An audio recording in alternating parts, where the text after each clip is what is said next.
Hi guys, DevilHunterXYZ, and in this installment of The Good and the Bad, I decided to go for more of the Twisted Metal series, and after leaving off with 4, I decided to go for the next game in the series, which is Twisted Metal Black for the PlayStation 2. And Twisted Metal Black is like a huge, I guess, change in mood and atmosphere compared to the other Twisted Metal games. This is kind of obviously going for more of a dark and mature theme for it. And also there's actually a online version of Twisted Metal Black. I don't know, it's Twisted Metal Black Online.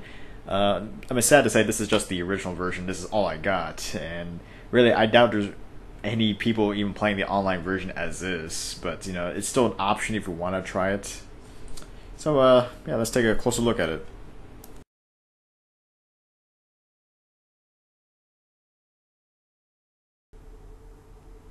Well, for the good of Twisted Metal Black, a few things I can think of. For one thing, or at least in my opinion, is the characters.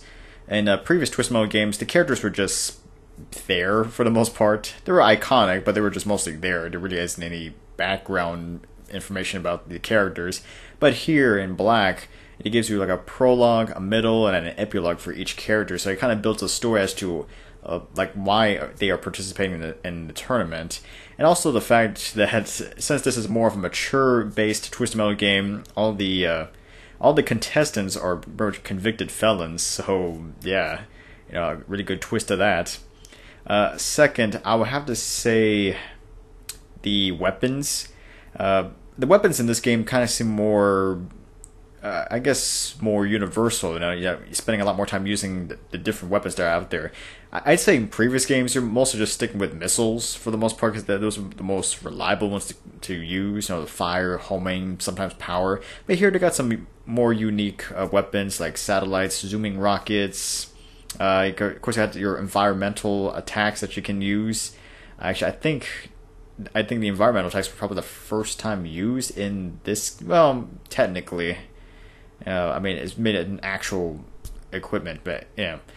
Then the third good I could come up with is the levels themselves. Instead of having traditional, going from 1 to 2, 2 to 3, whatever, occasionally there are times where you can actually choose what levels you want to pick in between the campaign. Albeit they're not that many you can really choose from. It's only just a very small option, but it's still something. It kind of gives you a little bit more of a replayability out of it.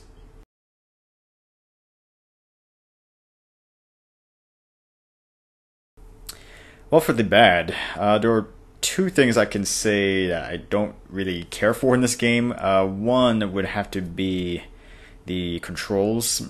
As updated the graphics are, visually it looks impressive, but the game still plays, roughly the same as any other Twisted Metal game, and unfortunately that means it has the same type of, driving controls. They're kind of stiff. Especially when you're like turning, it just kind of feels like your vehicle is always heavy, and like the handling is just kind of on the poor side.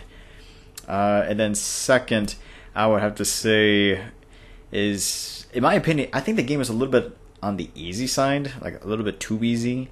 Well, whenever you're in a new level, you always start off with 3 lives.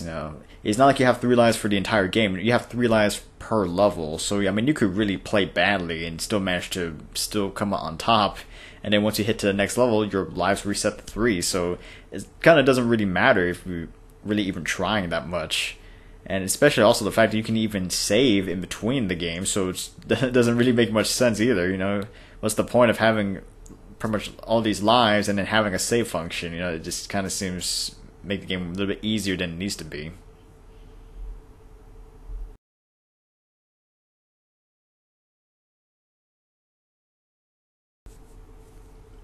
Well, for improvements of the game, I would say on a visual quality, I mean, it looks better and looks more realistic. I mean, you do see like missiles and coming out of contraptions out of your car and stuff like that. Although I would say the game, even though they are going for more of a darker theme for this game, I think it's a little bit too dark, like actually visually dark. It's sometimes a little bit difficult to see the cars. So I say maybe if you could have brightened up like the environments or something like that to make it more, so that way they make the vehicles pop out a little bit more. That would have been nice. And also, I would say to make the game a little bit more challenging, in my opinion, maybe they could have at least added in some more levels, as there's only 8 altogether, and technically levels 4 and 8 are just boss battles. You know, just plain boss battles. You don't even fight any regular enemies. So I mean, maybe if you did, like, add in at least like 2 or 3 more levels into it, maybe they would have been a little bit more challenged into that.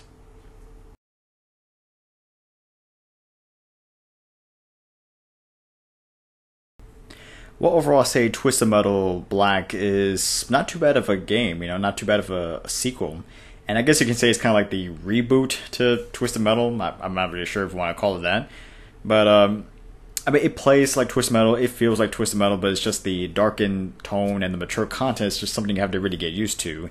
And you know, honestly, I'd say it's not too bad, as it does improve on aspects from previous games, and it does add some good features to it. And also, if you manage to get your hands on the online version, that's just an added plus of battling people online. That's well, I guess assuming if the game still even supports online, I really don't know.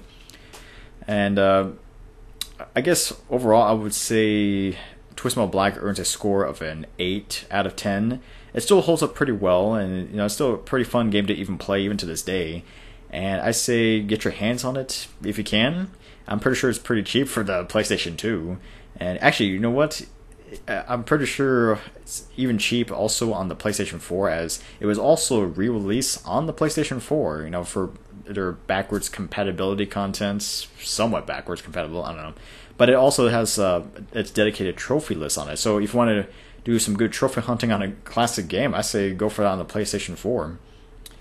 Well, this is Devil Hunter XYZ, and until next time.